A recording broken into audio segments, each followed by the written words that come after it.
Mat, jom. Kemas Mat, balik. Dah habis dah. Dah cukup dah. Ini aku dah panggil balik dah ni Mat. Okey, Asri Mat. Sekejap lagi nak tutup kedai, jangan lupa baca doa. Tutup kedai pun dia baca doa ke apa? Buka dah baca doa.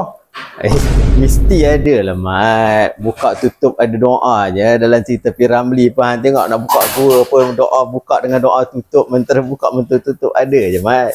Lepas dia tahu saya tak tahu Macam mana hang boleh tak tahu? Asal aku panggil hang je, hang dah lebur.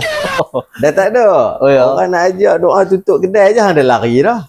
Okey bang, ini abang ajak saya bang. Boleh. Saya baca kali tak apa. Boleh? Confirm hang nak belajar? Confirm bang. Betul ya? Saya tutup hari ni bang. Hari ni boleh? saya boleh lah betul apa. Okey. Baik, aku ajar kat hang. Tapi untian je lah.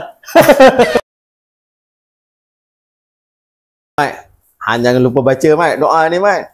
Kita dah dekat 1 hari berniaga kat Penang ni. Had tu yang hang tak lepas-lepas lagi tu. Teruk benar hang ni Mat. Doa tutup kedai tak reti ni. Astagfirullahalazim. Apa nak jadi dengan hang Mat? Tapi had orang lain tu, hampa nak amal lah. Tak nak amal tak apa. Tapi kami kat Yazid Burger memang kami sepanjang nak dekat 1 hari ni lah yang kami baca doa tutup kedai kami.